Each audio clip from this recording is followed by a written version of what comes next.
दिनांक 14 नोव्हेंबर रोजी देवपूर परिसरात राहणारे राधेश्याम सोनगिरे यांच्या घरून अज्ञात चोरट्याने 4 लाख रुपये चोरून नेल्याची तक्रार पश्चिम देवपूर पोलीस स्टेशन येथे दाखल होती।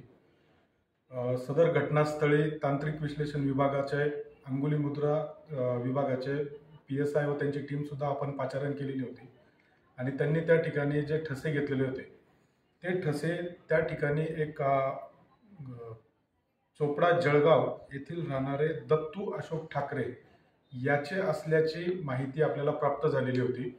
अंगुली मुद्रा विभागाने दिलेली माहिती व स्थानिक गुन्हे शाखेचे पोलीस उपनिरीक्षक माळी, त्याचप्रमाणे हेमंत बोरसे, मच्छिंद्र पाटील, प्रल्हाद वाघ आणि योगेश चव्हाण अशी टीम त्याच्या शोधासाठी जळगाव येथे गेल्यानंतर सदर आरोपी याला त्यांनी ताब्यात घेतले व त्याच्याकडे विचारपूस केली असता त्याने ही चोरी केल्याची कबुली दिली। त्याचप्रमाणे सदर पैशांमधून त्याने एक रियल या कंपनीचा मोबाईल सुद्धा विकत घेतलेला होता, तो या तपासकामी आपण ताब्यात घेतलेला आहे। तसेच त्याने घरातून 1,87,000 रुपये काढून दिले कॅश स्वरूपामध्ये, ते सुद्धा आपण गुन्ह्याच्या तपासकामी ताब्यात घेतलेले आहेत। आरोपी व सर्व मुद्देमाल हा पश्चिम देवपूर पोलीस स्टेशन यांच्या ताब्यात पुढील तपासकामी देण्यात आलेला आहे। जय हिंद।